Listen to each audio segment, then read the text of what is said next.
Yeah, my name is Morris James Selwyn. Selwyn, Selwyn. What is your birthday? 28th of April, 39. 39. So you are very young. Exceptionally young. How old are you now? I'm 80. 80. And where were you born? I was born in a place called Taumarunui. Could you spell it? Taumarunui. Oh, hold on. Taumari. Marunui. It's in the central of the North Island. Taumariunui. Taumarunui.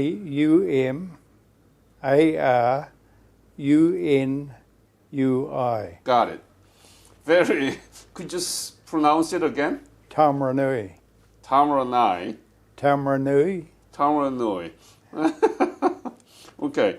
Tell me about your family when you were growing up, your parents and your siblings when you were a child. When I was a child? Yeah. Yeah. How was your parents There and was, your brothers and sisters, if you have? yeah, there was 8 of us in the family. 8 of them. Yeah. And? My father worked on the railways. Railway. Yeah, New Zealand Railways.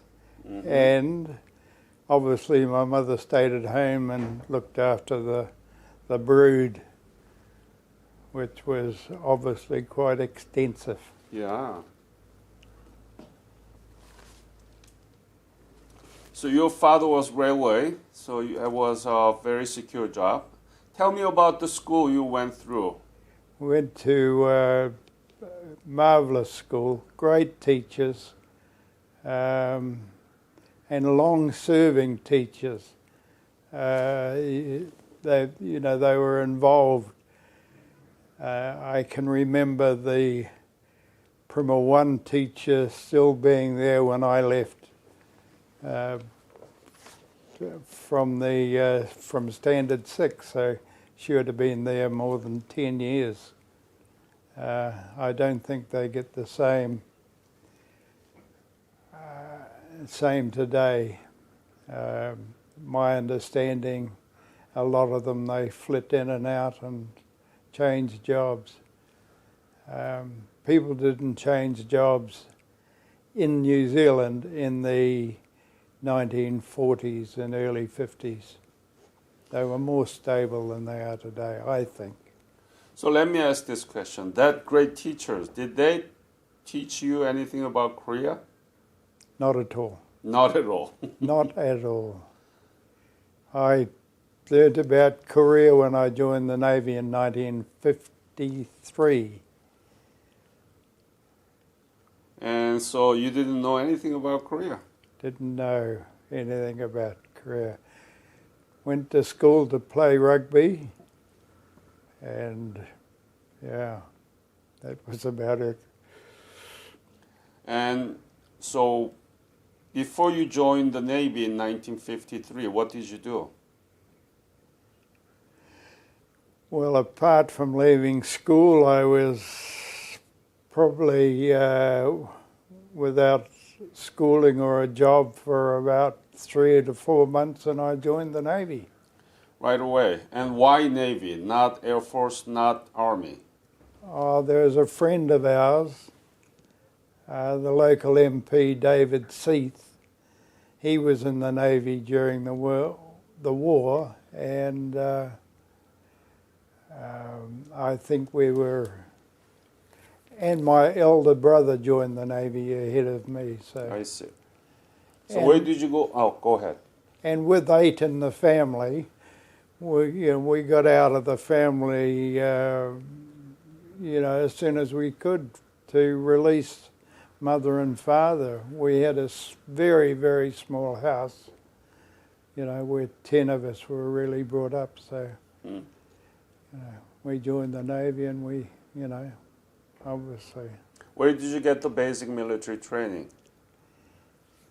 Well, they had military training at school because it was during the war years. I see. And you know, they taught us how to march and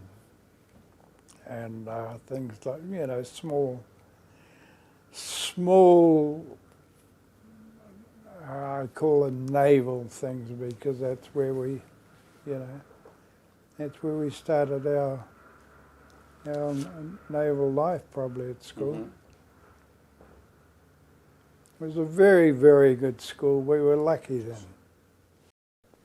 So tell me about it. But you had that's a very light training in the school, just walking and marching and so on.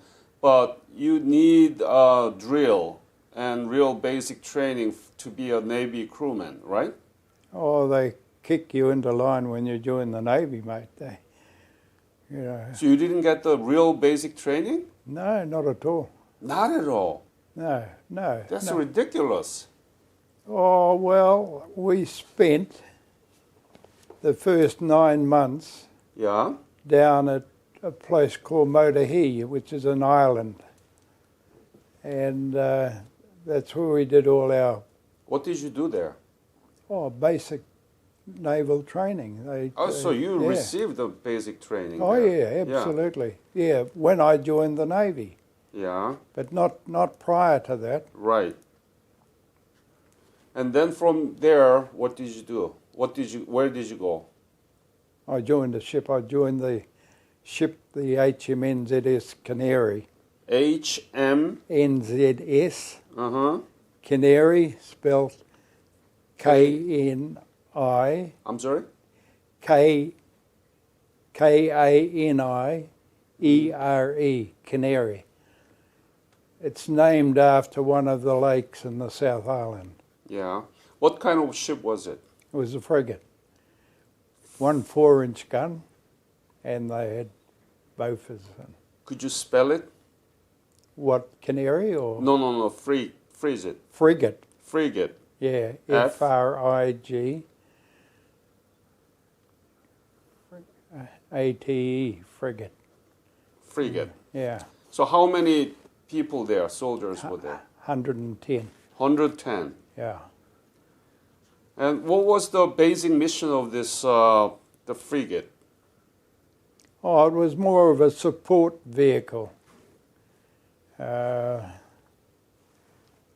Supporting what? But because the Korean War had finished when we sailed Right. in 53, so we went up there, and initially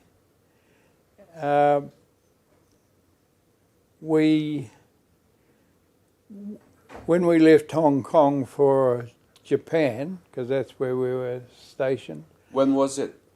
in 54, Mm-hmm. Yeah. Go we ahead. escorted British shipping into a South China port called Fuzhou. Mm-hmm. And Formosa was against England being involved with shipping with China.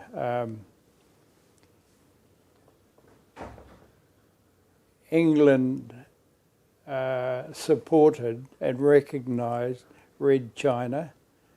The Americans recognised Formosa, and at one stage, when we were escorting British shipping into Fuzhou, we were not physically attacked, but we were hove to, Mm-hmm. and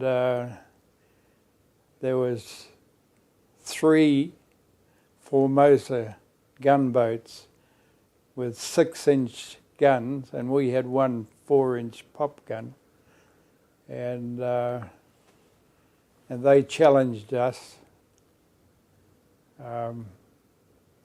Any rate, it went over, and next day, would you believe, we went to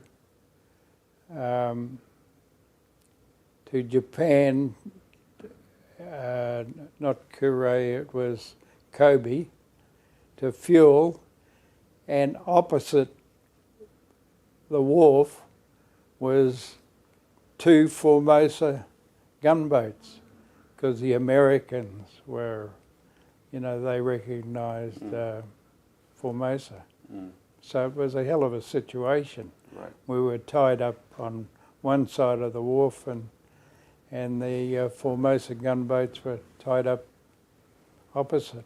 Mm-hmm. We could call out to them anyway. That's got nothing to do with the Korean War, but that was part of the mission.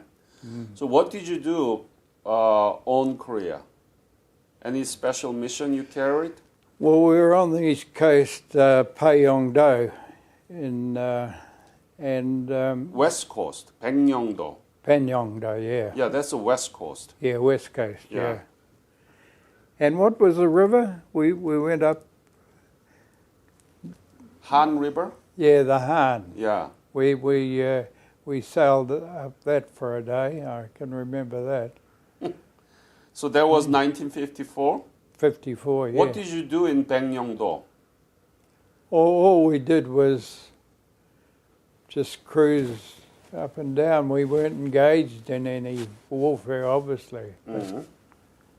It was blimmin' cold, mate. Gee whiskers. We had to chip the guardrails with ice. And I've got to tell you, my first sighting of Korea, Mm-hmm. no trees, no forests, and I thought, coming from Tamaranui, what the hell are we doing up here fighting for this country? But, So how did you see it? When you were going up the Han River, that's how you see that there was no trees in Korea? no, initially when we first got up there on our first patrol, Where? off Payeongdo, Oh, okay. yeah. So there were no trees in Baekneungdo either? No, I'm sure there wasn't, and yeah. But as I say, my initial reaction was, what the heck are we doing up here fighting for this country? Did you know why you were there? Because I was ordered to be there. Yeah, right. And because to contain the communist, right? Communism. Not really, we didn't, Because you were there after the war, but the whole mission was about fighting against communism. Yeah, the second time round, because I was up there another 18 months on the cruiser. Yeah. The Royalists were up there. Oh, I see. And that was in 57. Yeah, 57, 58. Yeah. We're on the Royalist, and That was much bigger. yeah. Mm-hmm. We had 500, and we had all the pop guns in the world. And what was your mission? Why did you work there? Why did we go up there? Because I was told to go up there.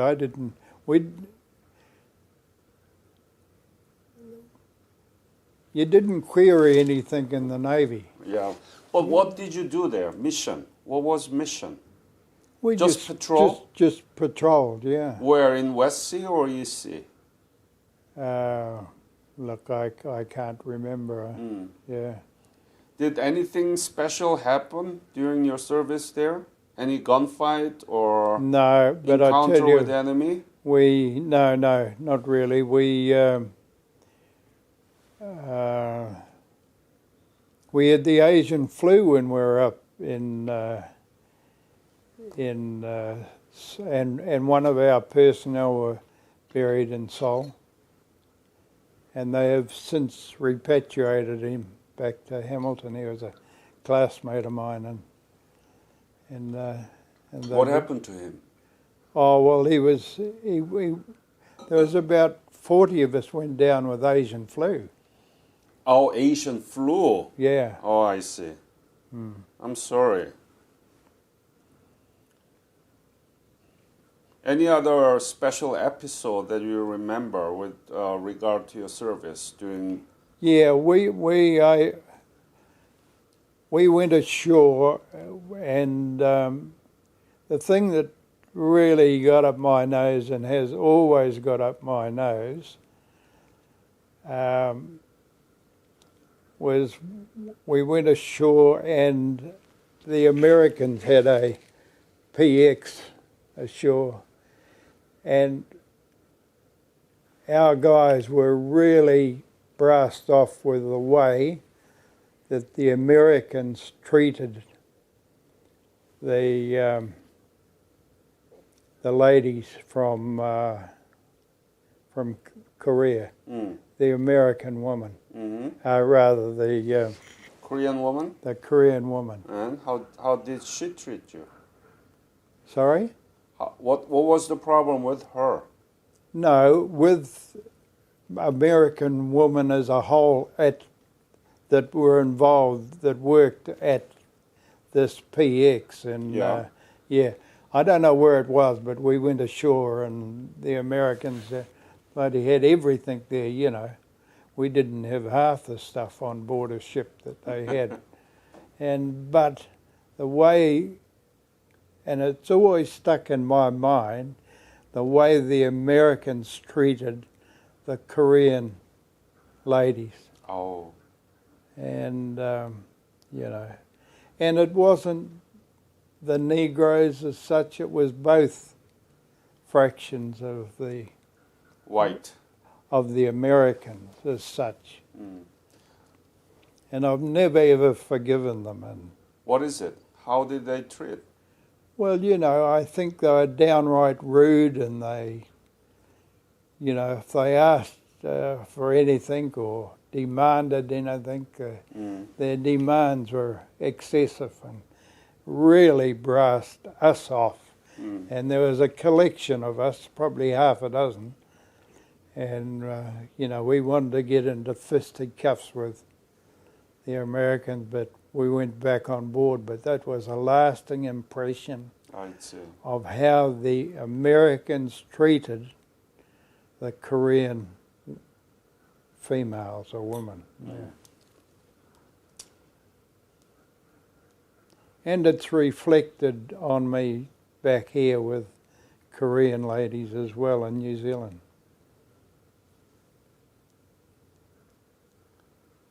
Anyway, that's really... Yeah. How was it to live inside of the cruiser? Oh, close. Close. You know, when we're in the tropics, we all slept on the upper deck. When we're in Korea in the winter, mate, it was lemon cold. But, you know, we had a very, very good skipper. He was an English skipper, Dudley Pound. And I think we had a very good crew because, you know, it was a very sporting crew. New Zealanders, as a whole, are very sporting, as you well know, you know. But I'm pleased I went to Korea to see how, at the time, how the rest of the world, because after having been to Korea, we came down. Obviously, we hopped off at Singapore, Hong Kong, you know, and the intermediate places as well. So, you know, as a 16-year-old, mate, you know. Were you 16? Yeah. Yeah, I had my 16th birthday up. And Did they accept you as a Navy? Yeah. 15 years and 3 months you're allowed to join the Navy. And I was 15 years and 2 months when I joined. But to join the Army, you had to be 21 years old. Oh, I don't know. So that's a real difference. Yeah, no. Yeah, 15 years and 3 months you're allowed to join the Navy. So you joined the Navy when you were 16 years old? No, 15-year-old. 15? Yeah, I had my 16th birthday in Japan. I mean, so yeah, say that you were 15 or 16, it doesn't really make a real difference, but I don't think that was legal. Yeah, it was legal, all right. Was it legal? Yeah, yeah, I cannot believe that. yeah. So when did you come back from Korea? Well, the first time I came back in, and I got to get this right, it was 56 because we beat the Springboks in rugby. Mm. And that's how I remember the years. Yeah, I went up there in 54 and came back in 56. Yeah. And then second time? Second time went up in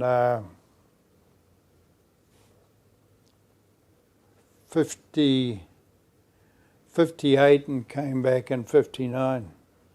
What did you do at the time then, that second time? Did you patrol around the Korean seas? Yeah, yeah. Where? What? Anything special, remember? Nothing. No, just no. patrolling Yeah, yeah, around the Korean Peninsula. yeah, yeah. Uh-huh. Yeah, we were the biggest ship up there at the time. I know the Americans left because they had Mighty Mo was up there and they had a couple of aircraft carriers, but apart from that. Wow. So you've been dispatched to Korean Peninsula twice. Yeah, Hmm. Have you been back to Korea now? no. No. So do you know what's been? Happening? Yeah. Yeah, obviously, yeah. What do you know about modern Korea? Well, my wish is that both Koreans get together and just, yeah, that's my, if I'd like something to happen, I'd like that to happen. Mm-hmm. Both Koreans, they got together and got a life from both sides. I think they deserve it. Yeah. Yeah. Absolutely. And I'm not saying that because you're sitting there, but I have, on a number of times now, wished for that to happen. Mm-hmm. I had Korean friends when I was married over the North Shore that they befriended us. I was going to say I befriended them, but I think it was probably the reverse. Mm-hmm. And you know that Korean economy is now 11th largest in the world. Absolutely, and growing. Yeah. And growing, mate. Yeah. And it's one of the most substantive democracy in Asia. Yeah. So what do you think of the whole thing? Well, You didn't even know where Korea was when you were growing up, right? No. Yeah, and No, now you become a Korean War veteran? Didn't have a clue, mate. Didn't have a clue. Didn't get out in New Zealand. Got on the train and went from here to North Auckland, and that was mate, I joined the Navy, and mate, I've been all over the world. I flew to England, took 5 days to fly to England to pick up a ship in 1960, and first time I'd been on an aeroplane. So you've been all around and you know how fast that was, the Korean economy actually developed and democracy. What do you think of the whole thing? Oh, I think it's marvellous. I do. Not because you're sitting there, but because, I just hope that in my small way I had something to do with it. Absolutely. Yeah. Mm. In a very, very small way, but, Are you proud to be a Korean War veteran? Absolutely. Well, I'm proud to have served in the Navy. Mm-hmm. All right, and that's part of it. What would you say to Korean people in the context of 70th anniversary of the Korean War breakout? I mean, it's been 70 years since 1950. and we are still divided. We are still technically Yeah, at but war. I think, I hope in my time that, that you guys get together, and there's only one guy going to do that, isn't there? Kim. He's going to do it, and I hope he does. And as an outsider looking in, I can see the change, over the years that has happened with him particularly. And I hope it's not all propaganda. I hope there's an element of truth in, what he's done, and I hope so too. Yeah. Yeah. Well, we have a wish. Thank you, sir. Thank you. We have a wish. Yeah. Anything else you want to say to us? Nah, mate. Enjoy your time. Is the first time here? Yes. Wow. It's beautiful. Look at this, mate. Yeah, yeah. Yeah, next time you come down, you spend a bit of time. Yes. Yeah. Oh, this is good. I mean, it's my best time. Yeah. Talking to veterans. Yeah. Yeah. Yeah, So- all old farts too, eh? Yeah. So Maurice, it's a great honor to meet you, and thank you for your service. We're going to make sure that our young children will listen from you about your service. Well, I think I grew up at a time when there was no TV. So, today they've got TV and they can learn a lot more. We went to school, to fill in the 6 hours a day probably. Yeah, anyway. All right, thank you.